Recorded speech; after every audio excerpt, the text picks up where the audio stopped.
The movie opens in England on a peaceful afternoon, which is suddenly interrupted by the ringing alarms of the Bank of London, mobilizing cops all over the city.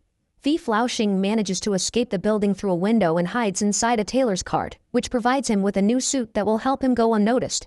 New clothes aren't enough though, and since the cops are still around, Lao climbs a tree to avoid them. That's when he notices that the garden he's hidden in belongs to eccentric scientist Phileas, who is having an argument with his valet over his dangerous experiments. The valet is tired of putting his life at risk because of his boss' crazy ideas, and right after he quits, Lao falls off the tree into the garden. Seeing as he still needs a place to hide, he pretends to be Phileas' new valet, claiming to be half French to be hired. Not interested in looking a gift horse in the mouth, Phileas immediately puts Lao on his latest machine, which finally manages to break the 50-mile-per-hour speed barrier but also sends Lao flying through the city, causing chaos everywhere he bumps against. Excited about this development, Phileas goes to rescue him, but Lao can start seeing why the last valet quit now. Unfortunately, since the police haven't given up on finding him yet, Lao has no choice but to accept the job. Meanwhile, at the Royal Academy of Science, the officers of Scotland Yard announce that the Jade Buddha has been stolen. Baron Kelvin, the Minister of Science, is furious and begins throwing things at the cops until he's interrupted by Fawn, the general of the Black Scorpions. She was the first person to steal the Buddha from its original owners, planning to use it to buy assistance from the British Army. However, Kelvin refuses to respect the deal if he doesn't have the Buddha, so Fawn will have to send her men to recover it. Back in Phileas' house, the scientist is teaching Lao all about the various machines that provide the house with this thing called electricity. He also shows him the invention he sadly hasn't been to finish yet, a flying machine. Sometime later, Lao sneaks into the office to write a letter to his father back in China, promising to bring back the village's protector soon. Afterward, Lao's next chore is helping Phileas get into the Royal Academy while he wears his wheelie shoes. Phileas wants to present his machine that can break the speed barrier, but he's never taken seriously as a scientist, and Kelvin reminds him that everything worth knowing has already been discovered. Their argument is suddenly interrupted when a man requests to speak about the madhouse the bank has become, and when everyone begins mentioning rumors about a Chinese thief acting alone, Lao begins inserting some rumors of his own to change the story into a gang of elderly Norwegians. Phileas finds all this talk of catching the thief ridiculous since if the man wanted to, by taking the correct means of transport at an exact time, he could be back in China in exactly 80 days. As soon as he hears this, Lao knows it's what he needs, so he spreads another rumor that prompts Kelvin into daring Phileas to go around the world and return to England in 80 days. Phileas will take the bet only if he can ask for Kelvin's place as Minister of Science as a reward, and to everyone's surprise, Kelvin accepts.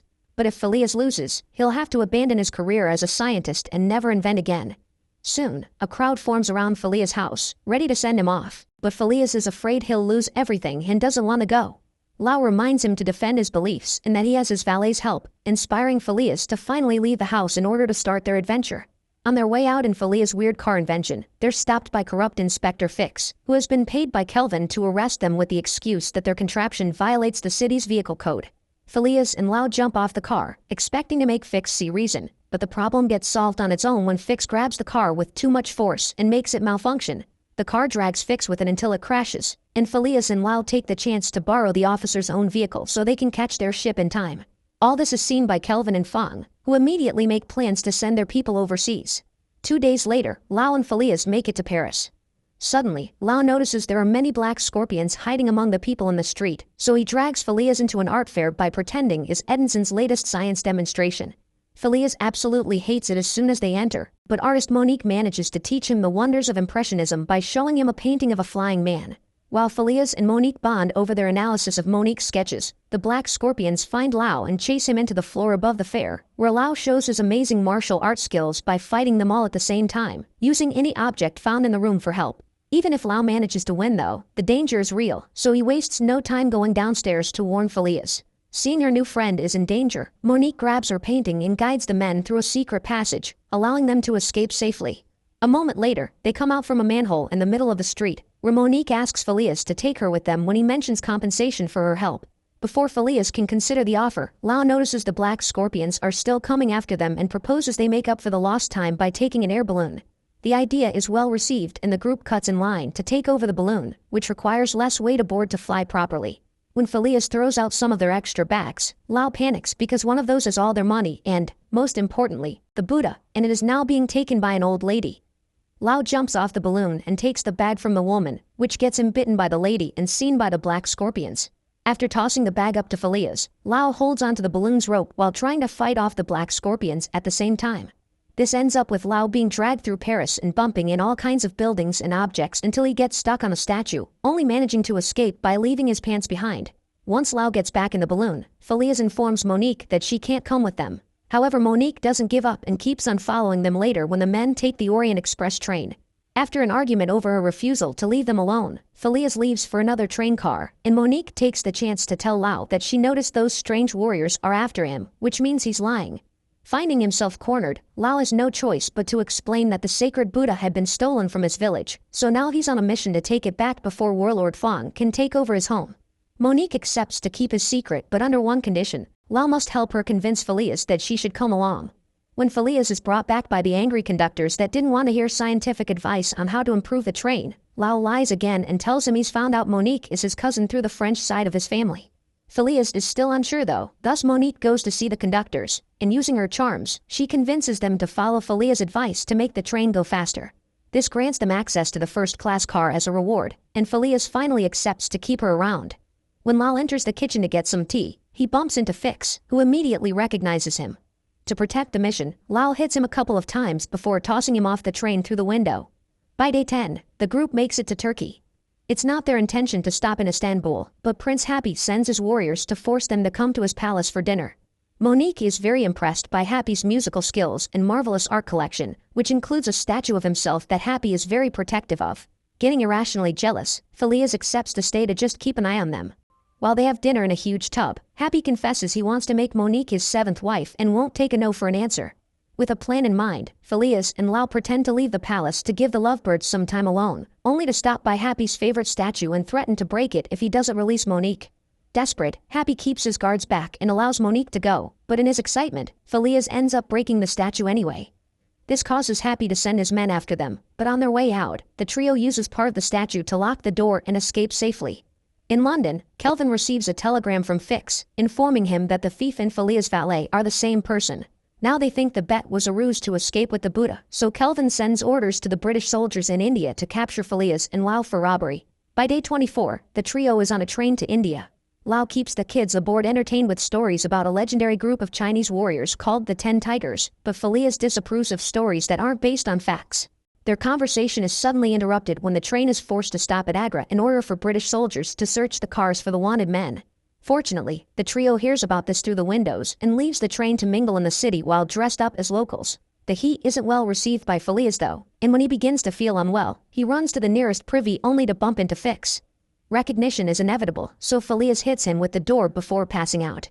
Lao and Monique come to his rescue, dragging his body into a merchant's cart that is soon stopped by the black scorpions. Monique is tied to the cart while Lao tries to escape, but he only ends up bumping into Fix too, who handcuffs their hands together. Now Lao has to fight a scorpion while handling Fix's presence by his side. Meanwhile, Monique manages to free herself, only to be found by a female scorpion that wastes no time coming after her. Luckily, Phileas wakes up then and comes to her rescue using the special contraption he's hidden inside his cane. This contraption hits a nearby shop and the falling objects fall on top of the warrior, knocking her out and allowing the duo to escape. Back to Lao, he's running through the city while using Fix as a shield, which eventually makes him pass out. After pulling a few tricks, Lao knocks out the scorpion too and returns to his friend's side, who help him find a cuff's key and dress Fix in Phileas' clothes to then put him in a cart. As they push the car away, they yell that's the wanted criminal, and the soldiers go after it. Now the trio needs to go to a place with no British colonies in it, so Lao offers China as an option. They make it to Lao's village by day 41, and to keep his lie up, Lao asks the locals to receive Phileas and Monique with as much enthusiasm as they receive him. While Lao returns the Buddha to its rightful owner, Phileas and Monique mingle with the townspeople, getting to learn their culture. After an evening spent drinking, Phileas looks for a room to sleep his hangover off and ends up finding Lao's pictures with his family plus the letter he had sent his dad.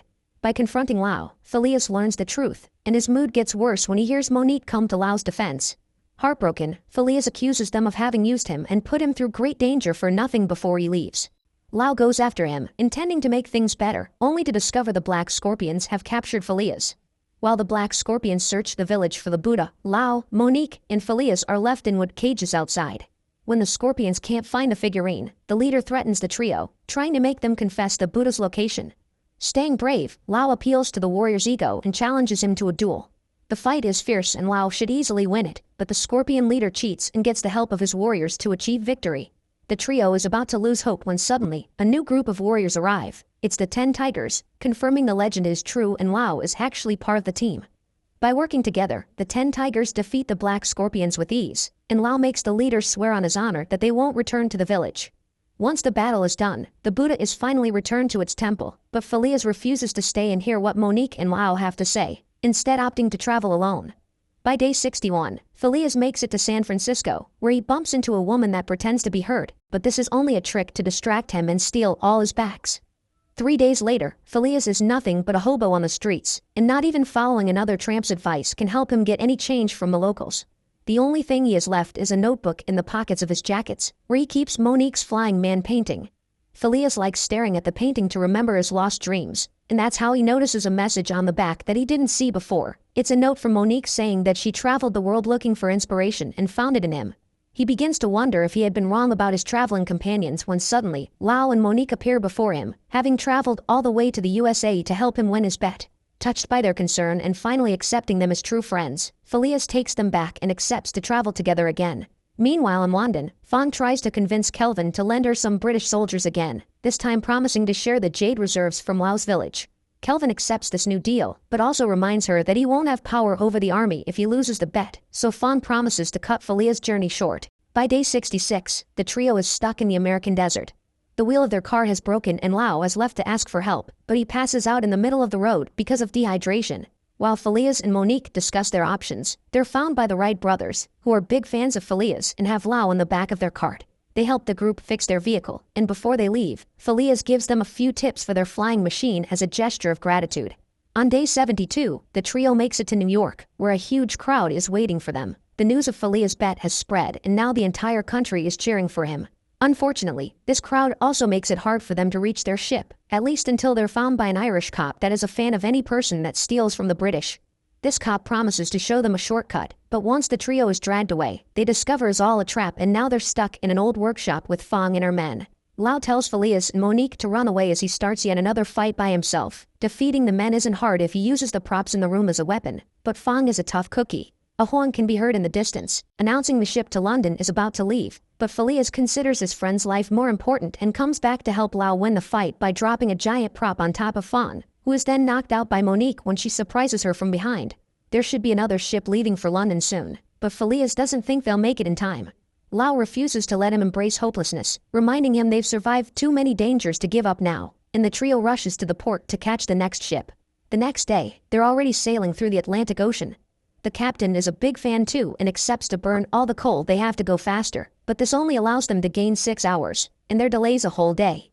Phileas is about to give up, but inspiration suddenly strikes when he looks up and notices a bunch of birds flying. If he combines the physics of a bird's flight and the Wright brothers' steering system, he can finally make the flying machine he's always dreamed of. To achieve this, they'll have to break down the ship, and the captain accepts after Phileas promises to pay him enough to get an even better vessel later. Thanks to everyone's hard work, the machine is ready to go on day 80 with only 5 hours left to reach London.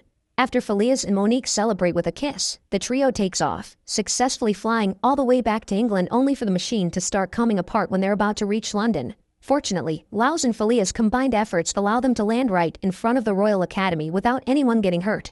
It's too soon to celebrate though. Kelvin is there as well, sending Scotland Yard to arrest the trio right as the Big Ben announces their time has run out.